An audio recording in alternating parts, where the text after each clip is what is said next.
What's up, designers? Welcome back to the studio. In this tutorial, I've sort of done a bit more work on laying in my stringers.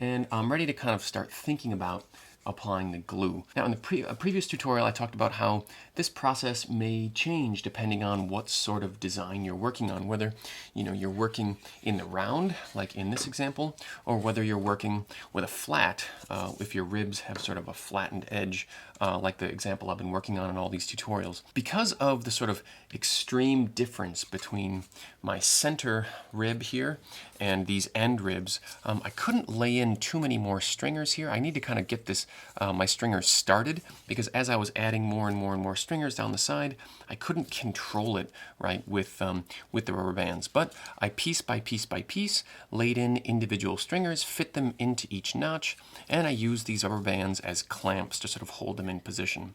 The glue eventually will be what holds this all in position, and we'll be able to cut these rubber bands out and remove this kind of spine that runs through the bottom. This is a bit of a slow process. We've got to add small amounts of glue kind of as we go. So I'll show you in this tutorial how I'll add the glue and then how we'll kind of leave it set up. Now, the added bonus for kind of using one of these kind of spines that run down the middle is that it will transport easier. I can transport this back and forth to school without running the risk of damaging it too badly, because it's sort of held in position with the rubber bands. The glue that we use, the PVA glue that we're going to use today, will probably set in 10 minutes or less, but I would say let's not mess with it. Let's put the glue on and leave it overnight before we do any more work with it. So I'll demonstrate here how the glue might fall into each and every one of these joints, how the rubber bands will hold it, and then I've got one that's more or less finished with the glue up, and we'll remove all of the pieces here and kind of show you how we might finish some of these end bits. So get your PVA glue handy. You will need a small rag or something like that. A piece of paper toweling works just fine.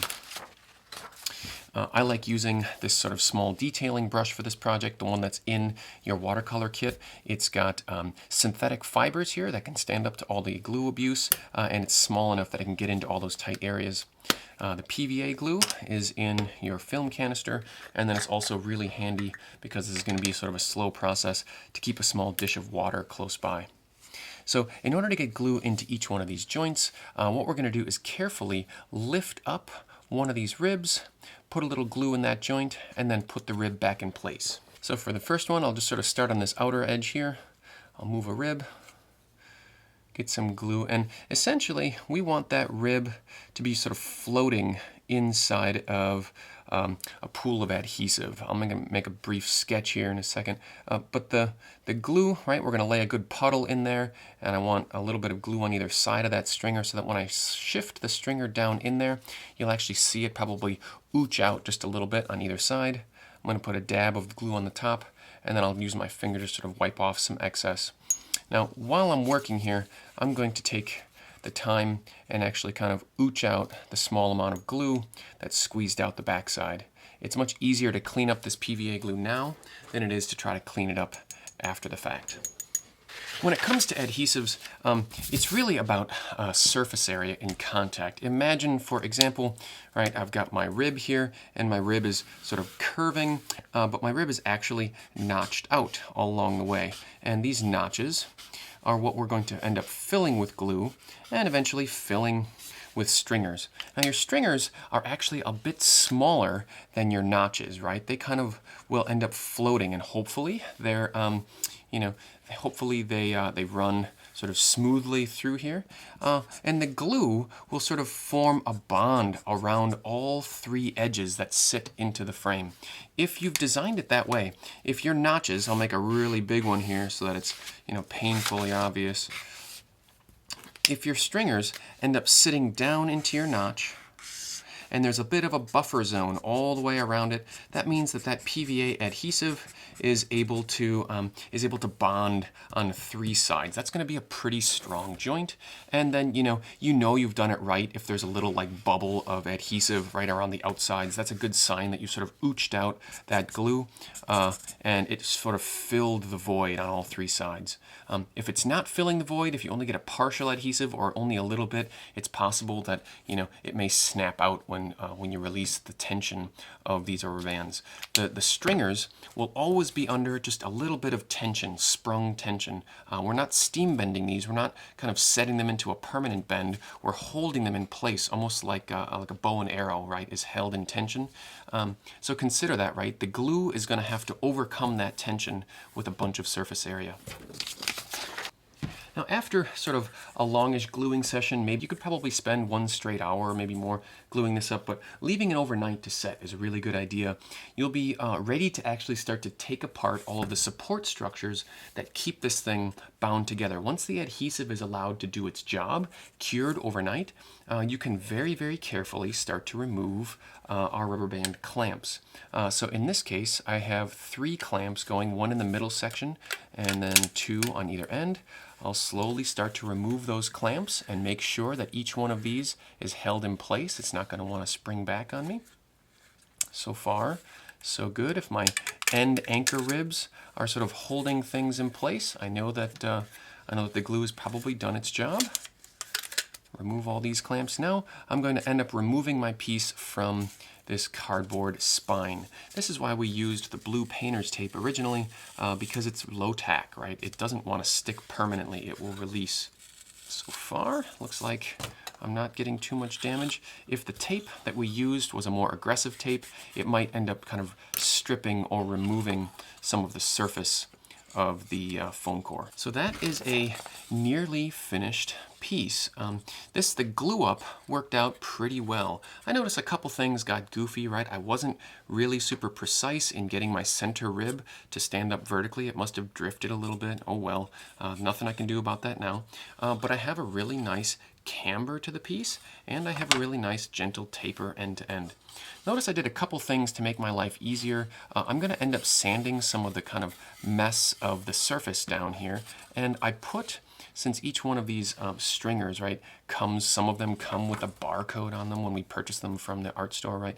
I put all of those barcodes right next to each other. That way, as I'm sanding those down, I can focus on just the barcodes in one place. If the barcodes were all spread out all over the place, it just makes a little bit more work for me. The other thing that I would like to do is true up these ends and carefully cut each one of these ribs off. Now to do that, I'm going to make sure I have a very sharp, fresh blade in the X-Acto knife and carefully support the work on a table to snap them off. What I like to do is, instead of just trying to go for it all at once, is I like to kind of nibble away at that cut. I slice through just a tiny amount, and a little bit more, and a little bit more, because now it's just the teeny tiny little bit of glue that's holding that joint in, and I don't want to stress that glue joint out too much.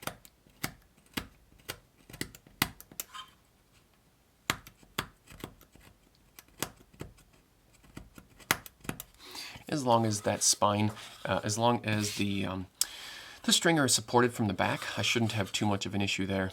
And then I'll use the blade like a whittling knife and just sort of true up that edge, just in case there's any rough splits. This way each one of the cuts becomes sort of flush cut with the end of your foam core. At this point, we've really entered kind of the final stages of this piece. We'll call it the finishing stages. I'm taking off all the support systems, all of our bands. It's really kind of down to the last few pieces. And we maybe do a little bit of this work with an X-Acto knife. We maybe kind of be getting in there to pick out anything that didn't quite get removed, or if we need to sort of reshape any of the foam core that got messed up. But most of what that finishing work is going to mean is a bit of sanding. At this point, you may be able to use a bit of sandpaper that's just sort of loose and in your kit. You may want to use your sanding tool to kind of get in there and maybe remove any of the kind of loose wood fibers that might still be kind of dangling off your ribs. Or you might actually want to attach some of your sandpaper to a piece of wood and use it as a sanding block. Sanding blocks can come in sort of these foam sanding block versions. These are actually used for like finishing drywall, but they kind of pillow the edges because they're mounted to foam. They don't kind of leave a hard edge. But you can also attach a piece of your sandpaper to a wooden block that has a flat edge. This is a really big version. I don't think you guys would need something quite so large. But the nice thing about sort of wood blocks is that they help kind of taper off any of the kind of inconsistencies. They keep a large surface area.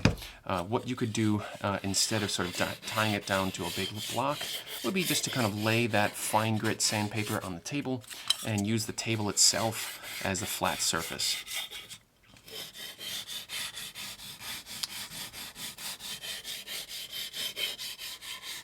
This is fine grit sandpaper, and what it's doing is removing all the kind of working marks, any glue ooches that might have kind of snuck out. I still have some work to do here, removing some of my barcodes. I'll probably do that a little bit with a sanding block, and then may have to get in there small and do some detail work.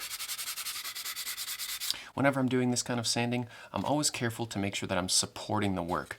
This can be a very rigid, very strong piece, but remember how easily these stringers break, and they're not easy to replace at this point. Now, the last thing I'll say in this tutorial is if the bottom of your foam core ribs need tuning up, you could put a little bit of sandpaper down on the table and sort of use this to sort of re-flatten the foam core on the bottom.